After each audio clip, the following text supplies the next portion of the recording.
خالد مجاهد ودفود أبو كرا لقيت جهة والكون مجران مسنى محارس والجتور دران موتوان وامجدي سيف درا أكا صديق جدا والدراد برا جدبا ورانا جرا سينيب كوبوف لرا فرسي وانا منتين دقيس سنرا معلومة كيسان برتاني بات وسرا خالد دبيق باب دوير كيف بودرا akka sinjireenyatti jaallatanurraa kan du'a jaallatu tanaa wajjin jira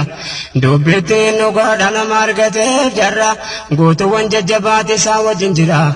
loltuu qofaa miti lolchee isaanis jira nama akka abbaa Ubaydatun lul jarra nama lola Badree qooda fudhaterra kan achitti jire abbaa isaa mataarra inni islaamaan lolee kuffaara gargaaraan faallaa islaamaa taanaan firoomneessa jira kan akkasii meeqatu gaafas